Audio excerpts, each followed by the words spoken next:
Il était un peu plus de 8 heures du matin dans la vieille ville de Nashville. Les rues bourdonnaient de l'agitation matinale.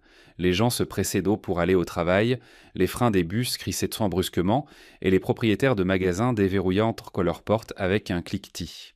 L'air frais de l'automne était imprégné de l'arôme de café torréfié et de bacon grésillant, attirant une file d'habitués vers un petit food truck niché à l'angle des rues Pine et Fourth. Le food truck, peint dans des tons chauds dansants de jaune et d'orange, se détachait comme un lever de soleil sur roue. Son menu, écrit à la main sur un tableau noir, était déjà légèrement effacé par le début de journée chargée. Caleb Walker se tenait dans cette file. Son manteau bleu marine sur mesure était déboutonné, et sa cravate en soie était desserrée à son col. D'une main, il tenait un téléphone débordant d'emails non lus et de tensions. De l'autre, il passa ses doigts dans ses cheveux et soupira lourdement, le regard perdu dans le vide. Le poids d'une nuit agitée et d'une confrontation matinale en salle de réunion pesait encore sur lui. Pour un homme dont le nom résonnait dans les titres des journaux et les rapports de profit, ce coin de rue avec son food truck était étrangement apaisant, authentique, sans filtre, anonyme. Au moment où il s'avança, prêt à commander, une voix claire s'éleva du camion. « Bonjour tout le monde. Désolé, mais il ne nous reste qu'un seul petit déjeuner. Un seul. » Caleb ouvrit la bouche pour dire « Je le prends, alors », mais il fut doucement interrompu. Une femme apparut à la fenêtre, s'essuyant les mains sur un tablier délavé orné de tournesols. « Je crois que M. Hargrove était avant vous, dit-elle. » Son sourire n'était ni mielleux ni condescendant, simplement confiant. Caleb cligna des yeux et se retourna. Derrière lui se tenait un homme âgé avec une canne usée et un insigne de la marine américaine sur sa casquette. L'homme, lui-même un peu surpris, hocha légèrement la tête. Nathalie, la jeune femme blonde qui tenait le food truck, se pencha en avant. « Comme d'habitude, monsieur », demanda-t-elle d'une voix plus douce. Les yeux du vieil homme s'illuminèrent. « Vous vous en souvenez ? Bien sûr, œuf sans fromage avec un supplément de salsa. C'est déjà en préparation. » Alors qu'elle se tournait pour préparer la commande, Caleb resta immobile. Il n'était pas offensé, juste pris au dépourvu. Il ne se souvenait pas de la dernière fois que quelqu'un avait ignoré son statut ou sa position dans le monde. Il jeta un coup d'œil à sa montre, puis de nouveau au camion. Personne d'autre ne semblait en surpris. « Eh bien, c'est juste, » dit-il à voix basse, mais avec une pointe d'amusement. Sans se retourner, Nathalie répondit d'un ton pragmatique. « Je gère cet endroit comme ma grand-mère gérait sa cuisine. Premier arrivé, premier servi. Peu importe que vous soyez un milliardaire ou un boulanger. » Elle dit cela avec désinvolture, sans la moindre trace de sarcasme. Elle n'avait aucune idée de qui il était, ou peut-être qu'elle le savait, mais s'en fichait. Caleb rit doucement, sincèrement. Il y avait longtemps qu'il ne s'était pas senti aussi invisible. Et étrangement, c'était agréable. « D'accord, dit-il en inclinant légèrement la tête. Je suppose que je prendrai ce qu'il reste. » Nathalie se retourna alors et croisa son regard pour la première fois. Elle était plus jeune qu'il ne l'avait imaginé, la trentaine peut-être. Ses cheveux blonds étaient attachés en un chignon désordonné, et ses yeux étaient d'un bleu si calme qu'il lui rappela un lac oublié de son enfance. « Heureusement pour vous, dit-elle en haussant un sourcil de manière espiègle, nous ne sommes jamais à court de café. » Elle lui tendit un gobelet en carton d'où s'échappait encore un des volutes de vapeur. Pas de fioritures, pas de logo, juste un café chaud et honnête. Il le prit, et leurs doigts s'effleurèrent un instant. Ses mains étaient chaudes, réelles, sans manucure ni vernis. Seule une fine bague en argent à son doigt et un léger parfum de cannelle. Alors qu'il s'écartait pour laisser passer le client suivant, il la regarda à nouveau. Elle lui tournait déjà le dos, s'occupant de sa plaque de cuisson. Pendant un instant, le monde autour de lui ralentit. Puis, doucement, dans un murmure à peine audible, il demanda « Tu te souviens encore de moi ?» Elle s'arrêta. Sa tête ne tourna que légèrement, et un pli se forma entre ses sourcils. « Pardon ?» demanda-t-elle, mais sans agressivité. Caleb esquissa un faible sourire et secoua la tête. « Rien, j'ai juste eu l'impression que votre visage m'était familier. » Nathalie lui offrit un demi-sourire, déjà concentré sur la commande suivante. Elle n'avait aucune idée que l'homme à qui elle venait de servir un café sans flatterie ni obséquiosité était Caleb Walker, milliardaire, PDG d'ITA, une légende du classement Forbes, 30 de moins de 30 ans. Et plus important encore, elle ne savait pas qu'il était le même garçon affamé à côté de qui elle s'était assise un jour sur les marches froides en ciment d'un refuge, lui offrant la moitié de son sandwich et un sourire qui lui avait sauvé la vie. Elle ne s'en souvenait pas encore, Mais lui, il se souvenait de tout. Le lendemain matin, juste après l'aube, le vrombissement familier des pneus se fit entendre à l'angle de Pine et Fourth. Caleb Walker était assis tranquillement à l'arrière de sa berline noire élégante, regardant par la fenêtre, non pas les cours de la bourse ou les rapports d'acquisition, mais cherchant du regard le food truck jaune et orange. « Au même endroit, monsieur Walker ?» demanda son chauffeur. Caleb hocha la tête. « Au même endroit. » Au moment où il posa le pied sur le trottoir, une petite file s'était déjà formée. Les habitués discutaient, se réchauffant les mains avec des gobelets de café. Et la voilà, Nathalie versant du sirop sur des gaufres pour un jeune enfant et sa mère. La lumière du soleil jouait dans les mèches de ses cheveux dorés. Il reprit tranquillement sa place dans la file. Le troisième matin, Nathalie leva les yeux et sourit en coin. « Encore vous ?» dit-elle, lui versant déjà une tasse de café noir. « Je commence à croire que vous ne vivez pas vraiment dans votre tour de bureau. » Caleb sourit. « J'aime votre café. »« C'est ça, dit-elle. C'est pour ça que vous n'avez jamais commandé à manger. »« Je ne prends pas de petit déjeuner, » répondit-il en haussant les épaules. Elle haussa un sourcil. « Vous ne commandez jamais à manger. »« Vous suivez un régime de milliardaire ou quelque chose comme ça ?» Il cligna des yeux. « Quelque chose dans ce genre. » Elle sourit. « Eh bien, se contenter de café ne forge pas une personnalité. » Et pour la première fois depuis une éternité, Caleb rit. Un rire authentique et spontané. Pas pour les affaires, pas pour les apparences. « C'est vrai, dit-il en prenant une gorgée. J'essaierai de me forger une personnalité d'ici demain. » Parfait. Le sarcasme est chemin gratuit ici, mais les muffins, il faut les mériter. Leurs plaisanteries devinrent un rituel silencieux.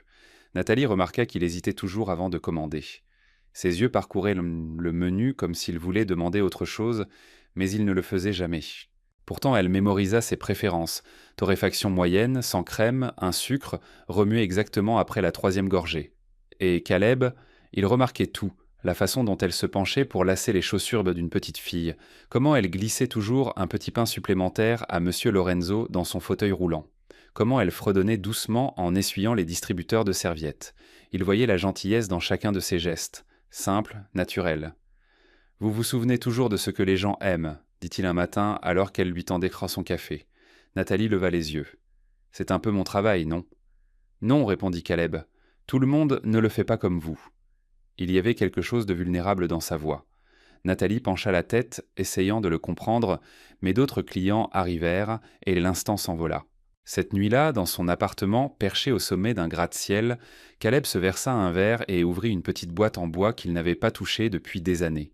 À l'intérieur se trouvait une serviette en papier marron, froissée et délavée, douce et usée.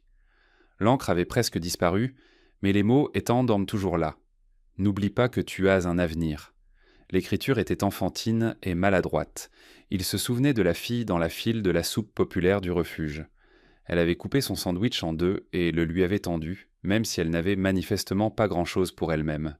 « Tu es important, tu sais, même si personne ne le voit pour l'instant. » Ce moment l'avait suivi dans chaque bureau, chaque transaction, chaque nuit blanche. Et maintenant, il était presque certain que c'était elle. Pendant ce temps, à l'autre bout de la ville, Nathalie était assise en tailleur sur le sol de son appartement, fouillant dans une boîte en fer blanc remplie de souvenirs. De vieux boutons, un bracelet de camp de vacances, des photos Polaroid délavées. Et tout au fond, une serviette en papier, froissée et fragile. Elle la déplia lentement. « N'oublie pas que tu as un avenir. » Son souffle se coupa. Elle se souvenait de ce garçon près du refuge, une veste sale, les poings serrés, et des yeux pleins d'une douleur silencieuse.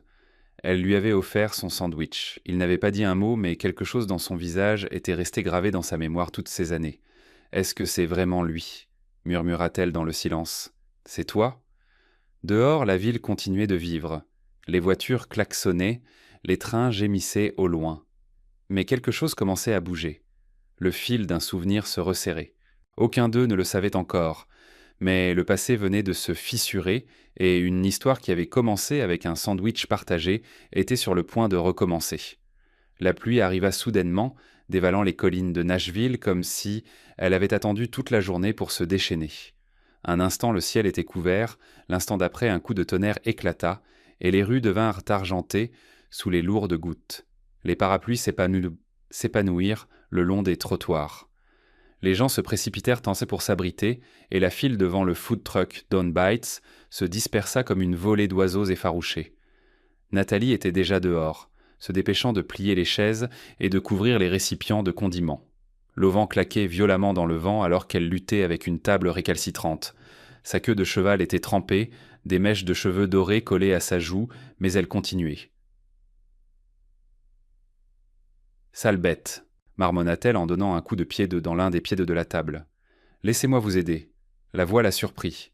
Profonde, calme, familière. Elle se retourna et le vit. Caleb tenant un grand parapluie noir au-dessus d'eux deux, sa chemise était déjà mouchetée de gouttes de pluie et ses cheveux sombres, humides, collèrent à son front. « Vous allez être trempé, dit-elle. « Il est trop tard pour ça, sourit-il en saisissant l'autre bout de la table et en l'aidant à la plier. En quelques secondes, soin important, tout fut rangé et verrouillé. Nathalie se glissa sous l'auvent du camion, frissonnant légèrement. Caleb la suivit, tenant toujours le parapluie au-dessus de sa tête, bien qu'il soit techniquement déjà à l'abri. « Merci, dit-elle en secouant l'eau de ses mains. La plupart des gens se seraient simplement enfuis. » Il la regarda en silence un instant. « Tu n'es pas comme la plupart des gens. » Il y eut une pause. La pluie tambourinait sur le toit en tôle au-dessus d'eux, un rythme doux et régulier. Puis il demanda, d'une voix plus douce qu'elle ne l'avait jamais entendue. « Crois-tu que les gens peuvent changer à cause d'un seul instant ?» Nathalie se tourna vers lui, les sourcils haussés de surprise. « Que veux-tu dire ? » ?»« Je veux dire si toute ta vie allait dans une direction, et puis en quelques minutes, quelqu'un disait ou faisait quelque chose qui te faisait croire que ce n'était pas une fatalité. Est-ce que ça peut suffire à changer une personne ?» Elle ne répondit pas tout de suite. Au lieu de cela, elle étudia son visage. Cette fois, il n'y avait pas de sourire en coin, pas de sarcasme, juste une attente silencieuse. « Si l'instant est assez fort, dit-elle doucement, alors oui, je pense que c'est possible. » Caleb hocha la tête, son regard passant au-delà d'elle, comme s'il regardait à travers le temps. « J'avais 10 ans, dit-il. Je vivais dans un refuge en dehors de la ville. Ma mère venait de partir. Pas de mots, pas d'adieu. Je me souviens d'être assis sur les marches froides en ciment près de la cantine, essayant de ne pas pleurer, mais les larmes coulaient quand même. Le souffle de Nathalie se coupa. L'image résonna profondément en elle. Une fille est sortie de la file. Elle avait les cheveux blonds et des baskets sales. Elle tenait un sandwich, s'est arrêtée devant moi, s'est assise comme si nous étions de vieux amis et m'en a donné la moitié. Le souffle de Nathalie devint court. Elle n'a pas demandé pourquoi je pleurais, elle n'a pas essayé de me consoler. Elle s'est juste assise avec moi. Et avant de partir, elle m'a donné une serviette en papier avec quelque chose griffonné dessus. Il la regarda, une fragilité dans son expression. Il y avait écrit « N'oublie pas que tu as un avenir ». Nathalie le fixa, immobile. Le bruit de la pluie semblait s'estomper. Caleb détourna le regard, presque embarrassé. « Ça a l'air stupide, je sais. Mais j'ai gardé cette serviette. C'était la première fois de ma vie que je croyais que quelqu'un pouvait vraiment me voir, que, peut-être, j'étais important. » Sa voix était à peine un murmure. « Tu l'as toujours ?» Il hocha la tête. « Oui, dans une boîte. Je ne l'ai montré à personne jusqu'à récemment. » Nathalie ouvrit la bouche, mais aucun son ne sortit. Sa gorge était trop serrée. Elle se souvenait de ce sandwich, de ce garçon, de ses mains tremblantes. Elle se souvenait avoir arraché une serviette du distributeur et écrit la première chose qui lui était venue au cœur. Elle ne connaissait même pas son nom, elle se souvenait juste de son air si seul et de combien ce sentiment de solitude lui était familier. « Je... » commença-t-elle, mais elle s'arrêta. Leurs regards se croisèrent. Dehors, la tempête faisait rage, mais entre eux, il n'y avait que le silence et l'écho de quelque chose de longtemps enfoui. Elle ne le dit pas, et lui non plus. Mais d'une manière ou d'une autre, leur cœur le savait déjà. Ils s'étaient déjà rencontrés, et sans même s'en rendre compte, ils s'étaient pas retrouvés. La matinée avait commencé comme n'importe quelle autre. Le soleil filtrait à travers les toits du quartier historique de Nashville. La rue vivait à son rythme habituel. Les baristas criaient sick les commandes, les musiciens de rue accordaient en leur guitare, et une petite file se formait déjà devant Down Bites. Nathalie s'affairait dans son camion, nouant son tablier, préparant sa plaque de cuisson et fredonnant doucement. Et Caleb était là, comme chaque jour depuis plusieurs semaines. Le même manteau bleu marine, la même hésitation maladroite avant de commander, et la même chaleur dans les yeux à laquelle elle commençait à peine à se fier. Elle lui servit son café sans demander, et il sourit. Ce sourire silencieux et reconnaissant qui provoquait toujours un léger frisson dans son ventre. Mais ce moment paisible ne dura pas. Tout commença par le flash d'un appareil photo, puis un autre, suivi du bruit immistakable de pneus qui crissent. Un SUV noir s'arrêta brusquement au bord du trottoir, les portes s'ouvrirent, et une horde de personnes en sortit, armées de caméras, de microphones et de voix bruyantes. Caleb, monsieur Walker, est-il vrai que vous meniez une double vie? Caleb Walker, PDG de Walker Innovations, se cachant au vu et au su de tous. Pourquoi cette mascarade? Nathalie se figea. Le gobelet de café lui glissa des mains et s'écrasa sur le trottoir. Son esprit se vida et son cœur se mit à battre comme un tambour. Walker. Non, pas possible. Caleb Walker. Le nom la frappa comme une gifle. Un nom qu'elle avait vu sur des panneaux d'affichage, lu dans les nouvelles financières et les gros titres sur les startups technologiques. Walker Innovation, un empire technologique, son PDG milliardaire. Caleb s'avança rapidement, les mains levées pour la protéger. « Arrêtez !» dit-il d'une voix ferme mais calme. « C'est une propriété privée. Vous devez partir. » Un journaliste lui fourra un micro sous le nez. « Est-il vrai que vous vous faisiez passer pour un homme ordinaire pour flirter avec la fille du food truck ?» C'était la goutte d'eau. Les yeux de Nathalie s'écarquillèrent dans d'incrédulité. « Quoi ?» souffla-t-elle, la voix tremblante. La foule se tourna vers elle. Les caméras étaient maintes et braquées sur elle, les téléphones levés. Mais elle ne se souciait pas de cette attention. Son regard était fixé uniquement sur lui. « Tu, murmura-t-elle, tu es ce Caleb Walker. » Il essaya de parler, mais elle le coupa. « Donc, le gars qui bégayait en commandant un café, qui a partagé un grilled cheese dans ma cuisine, qui a écouté des histoires sur mon frère, tout ça n'était qu'un jeu ? Non, Nathalie, je te jure que ce n'était pas un jeu, s'exclama Caleb désespérément en s'avançant vers elle. Alors c'était quoi ? Sa voix devint tranchante de trahison. Qu'est-ce que tu m'as caché d'autre ? Ton nom de famille ? Ton entreprise ? Ta fortune ? La foule chuchotait, se délectant du drame. Plusieurs personnes filmaient la dame en la scène avec leur téléphone. Caleb se tourna vers eux, furieux. « Éteignez ça. Ce n'est pas une conférence de presse. » Mais il était trop tard. Nathalie se tenait droite, les bras croisés sur sa poitrine, la mâchoire serrée pour retenir les larmes. « Propriété privée, répéta-t-elle amèrement. Comme nos dîners, nos histoires, nos rires. » Le visage de Caleb se crispa de douleur. « Je n'ai pas menti pour te manipuler.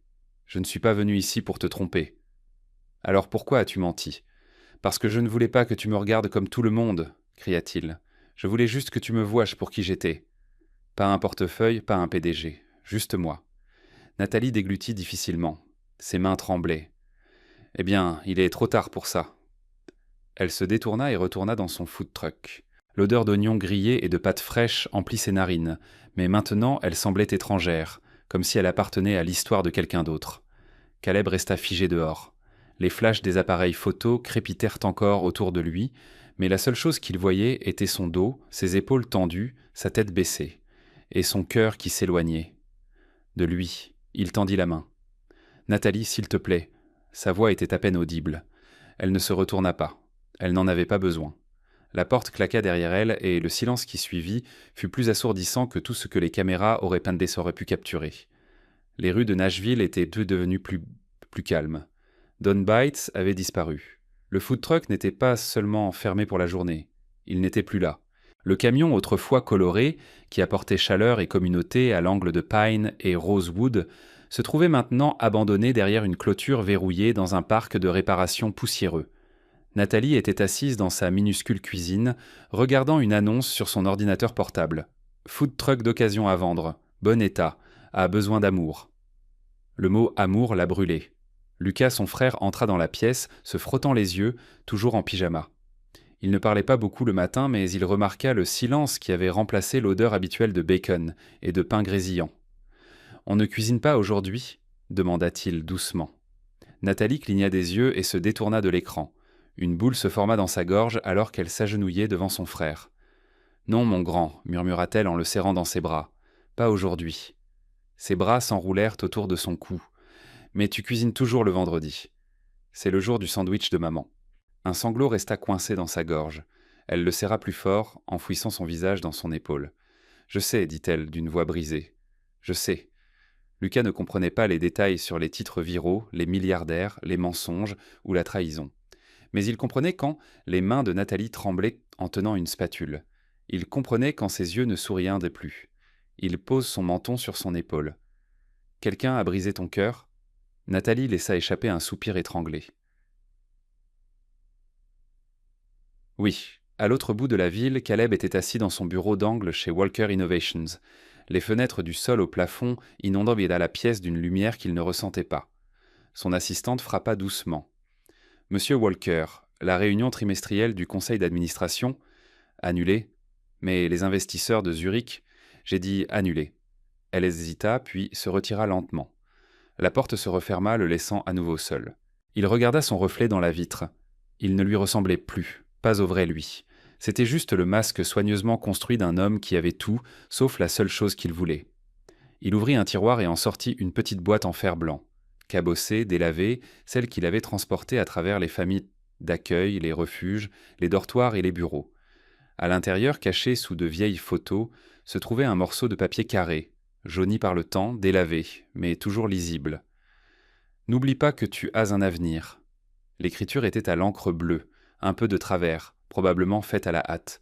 Il se souvenait encore du jour où elle la lui avait donnée.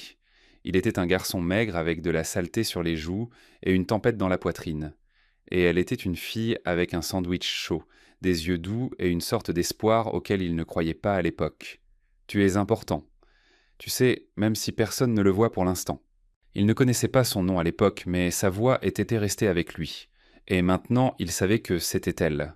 Ça avait toujours été elle, la fille du refuge, la fille au sandwich, la fille au sourire qui lui avait dit que la vie pouvait être plus que de la douleur et des faux semblants. Nathalie. Il ferme les yeux. Tout ce qu'il avait construit ne signifiait rien sans elle. Les réunions, l'argent, les titres. Il avait construit un avenir, comme elle le lui avait dit. Mais à quoi bon un avenir si elle n'en faisait pas partie? En bas, son chauffeur attendait, à côté de la Bentley, mais Caleb n'était pas prêt à partir. Pas encore. Il devait faire quelque chose. Pas un geste spectaculaire, pas des excuses grandioses pour les caméras, mais quelque chose de vrai. Quelque chose qui dirait « Je te vois, je me souviens de toi, j'ai besoin de toi ». Et cette fois, il ne mentirait pas. Cette fois, il se battrait pour la vérité. Car il réalisait seulement maintenant qu'elle n'était pas seulement la femme dont il était tombé amoureux. Elle était la raison pour laquelle il avait jamais cru en l'amour. La salle de bal était le comble de l'élégance. Des lustres en cristal scintillaient au-dessus, et les couverts en argent cliquetaient pranti doucement en dessous. Le gala annuel des prix des petites entreprises de Nashville battait son plein, rempli de costumes impeccables, de robes étincelantes et du bourdonnement feutré des conversations d'affaires. Nathalie se tenait à l'arrière, près de la sortie. Elle n'avait pas prévu de venir, mais son amie Rosa l'avait suppliée de sortir de son appartement, d'arrêter de laisser la tristesse infuser dans ses os comme un thé trop longtemps infusé. Nathalie avait cédé, principalement pour apaiser son amie. Elle ne savait pas que Caleb prendrait la parole. « Veuillez accueillir le PDG de Walker Innovations, Monsieur Caleb Walker. » Son souffle se coupa. Son premier réflexe fut de partir, mais ses jambes refusèrent de bouger. Elle resta. Caleb s'approcha du podium. Il portait un costume noir, mais sans cravate. Les 2 premiers boutons de sa chemise étaient ouverts. Il y avait des cernes sombres sous ses yeux et une raideur dans ses mouvements qu'elle n'avait jamais vue auparavant. Il sortit une feuille de papier, fit une pause, puis la plia en 2 et la posa sans la lire. Un murmure parcourut la foule. Il balaya du regard la mer de visage, mais ses yeux n'en trouvèrent qu'un seul, le sien. Nathalie ne sourit pas, ne hocha pas la tête, mais elle resta. Alors il commença. « On m'a demandé de parler de leadership ce soir, dit Caleb. » Sa voix était calme, mais empreinte de quelque chose de plus profond, d'innovation, de vision, de succès. J'avais préparé un discours, des graphiques, des points clés, le discours habituel. Il baissa les yeux puis les releva. Mais je l'ai jeté, parce que rien de tout cela ne me semblait plus vrai. La salle devint silencieuse. Elle tenait un food truck, dit-il simplement. Je dirigeais une société. Elle se levait avant l'aube et nourrissait une centaine de personnes avec 2 mains et une seule poêle. Je siégeais dans des salles de réunion à parler de croissance et de stratégie. Elle servait de la guérison. Je servais des chiffres. Et pourtant, c'est moi qui étais nourri. Des soupirs étouffés se firent entendre dans la salle. Il ne jouait pas un rôle, il n'essayait pas de vendre quelque chose, il se confessait. « J'ai rencontré une femme il n'y a pas si longtemps, continua-t-il. Elle se fichait de savoir qui j'étais. Mon titre ou mon compte en banque n'avait aucune importance pour elle. Ce qui comptait, c'était que je dise « s'il vous plaît » et « merci », que je cède ma place dans la file à quelqu'un de plus âgé, que je me souvienne que les gens sont plus importants que les profits. Il baissa à nouveau les yeux, sa voix plus basse. Et je lui ai menti. Et pas parce que je voulais la tromper, mais parce que j'avais peur que si elle voyait qui j'étais vraiment, elle cesserait de me regarder comme elle le faisait quand elle pensait que je n'étais personne. Un long silence s'installa. Puis il releva les yeux, fixant directement le fond de la salle. Ce soir, je veux dire quelque chose sans costume, sans titre. Simplement en tant qu'homme qui est tombé amoureux de quelqu'un d'honnête, de gentil et d'infiniment plus courageux qu'il ne le sera jamais. La salle retint son souffle. Je ne mérite pas son pardon, dit-il, mais je passerai le reste de ma vie à essayer de le mériter. Aucun applaudissement ne suivit. Il descendit lentement du podium, sans saluer, sans sourire, et commença à traverser la foule. Les gens se tournèrent sur leurs chaises. Les chuchotements le suivirent, mais Nathalie ne bougeait pas. Elle se tenait immobile, les mains jointes devant elle, les yeux brillants. Et pour la première fois depuis que tout s'était effondré, son cœur se fendit juste assez pour laisser entrer la vérité. Le soleil étendit ses doigts dorés sur les rues calmes du centre-ville de Nashville. L'air du matin était frais et immobile, plein d'une promesse à laquelle Nathalie ne croyait plus. Elle déverrouilla la porte latérale du food truck Down Bites, le vieux camion qu'elle avait récupéré du dépôt. Pas pour le vendre, pas pour cuisiner, mais simplement pour se souvenir de ce qu'il représentait, de qui elle avait été. Mais ce matin-là, il était déjà là. Caleb se tenait à quelques mètres de distance. Pas de costume, pas de chauffeur, pas de téléphone. Juste un jean, une veste bleu marine usée et des yeux fatigués qui semblaient ne pas avoir dormi de la nuit. Il avait l'air d'un homme qui avait attendu. Nathalie se figea. « Je ne vous laisse pas frapper, dit-il doucement. Je ne voulais rien forcer. »« Tu es persévérant, répondit-elle. Il esquissa un faible sourire. « Toi aussi. » Le silence s'étira, non plus tendu, mais simplement lourd de non-dits. Puis il s'avança, sortit un dossier de son sac et le lui tendit. Elle hésita, mais le prit. À l'intérieur se trouvait une proposition commerciale formelle, des plans d'expansion pour Dawn Bites, 5 emplacements à travers l'État, en conservant ses recettes, son nom, son histoire. En bas, une ligne était surlignée. Propriété majoritaire, 51%, Nathalie Quinn. Elle leva les yeux vers lui. « Tu me donnes le contrôle ?»« Oui. Pourquoi ? Pourquoi renoncerais-tu à ça ?» Caleb s'approcha. « Parce que tu m'as appris que l'amour, ce n'est pas posséder, c'est offrir. » Puis il posa un genou à terre. Pas avec une bague, mais avec une cuillère. Une cuillère en métal gravée du nom de sa grand-mère. « Nathalie Quinn, dit-il d'une voix tremblante. Veux-tu être ma partenaire, en affaires, dans la vie, en tout ?» Des larmes perlèrent à ses yeux. Son rire les traversa, comme une lumière. « Seulement si tu promets de ne plus jamais faire semblant. »« Jamais, » murmura-t-il. Elle le serra dans ses bras et le tint contre elle, comme on serre une maison. Les portes d'une petite chapelle s'ouvrirent, inondant la pièce d'une lumière matinale dorée et de l'arôme de café et de pain chaud provenant du nouveau restaurant Dawn Bites, juste à côté. Caleb se tenait près de l'autel, nerveux. Sa cravate était de travers. James, son ancien chauffeur et maintenant son témoin, se pencha vers lui. « Elle ne va pas s'enfuir, patron. »« Je sais, » murmura Caleb, « j'ai toujours l'impression de rêver. » Et puis elle apparut. Nathalie remontait l'allée, seule, pas de bouquet, juste cette cuillère gravée, attachée avec un ruban. Sa robe était d'un doux blanc ivoire et ses cheveux dorés, lâchés sur ses épaules, brillaient au soleil. Lucas était assis au premier rang et applaudissait, vêtu d'un costume trop grand pour lui. Des visages familiers de la file du food truck remplissaient pas les bancs. Monsieur Hargrove, Rosa, Miguel l'ouvrier en bâtiment, assis à côté de membres du conseil d'administration et de dirigeants. C'était une famille non pas par le sang, mais par la nourriture, le pardon et les secondes chances. « Tu es parfaite, » murmura Caleb. « Tu n'es pas si mal en costume, le milliardaire, » répondit-elle. Le prêtre sourit. « Caleb Walker, acceptez-vous de prendre Nathalie Quinn pour épouse, partenaire égale et dégustatrice de minuit ? Je l'accepte, chaque matin, chaque nuit, pour toujours. Et vous, Nathalie Quinn, acceptez-vous de prendre Caleb Walker pour époux, cofondateur et directeur financier au Grand Cœur ? Je l'accepte, dit-elle en riant à travers ses larmes, même s'il ne sait toujours pas faire cuire un œuf. Le baiser fut imparfait, joyeux, réel. À la réception voisine, les murs étaient décorés de serviettes encadrées, de mots de remerciements manuscrits et d'un seul carré de papier au centre de tout. « N'oublie pas que tu as un avenir. » Au-dessus, une nouvelle enseigne brillait. « Dawn Bites, une histoire d'amour dans chaque plat. » Parce que certaines histoires d'amour ne commencent pas par un coup de foudre, Elles commencent avec des sandwichs, de petits actes de gentillesse et le courage de revenir, même quand ça fait mal. Et maintenant, ils étaient enfin rentrés à la maison. Merci de nous avoir rejoints dans ce voyage touchant sur l'amour, les secondes chances et les liens inattendus. Si l'histoire de Nathalie et Caleb a touché votre cœur, vous a fait sourire ou vous a redonné foi en l'amour, alors nous avons réussi notre mission. Chez Histoire d'âme, nous partageons des récits qui guérissent et inspirent. Cliquez sur le bouton j'aime, abonnez-vous et activez les notifications pour ne jamais manquer un moment qui compte. Dites-nous dans les commentaires quelle partie de l'histoire vous avez préférée. Nous serions ravis de vous lire. À bientôt. Continuez de croire aux histoires qui touchent l'âme. C'est Histoire d'âme.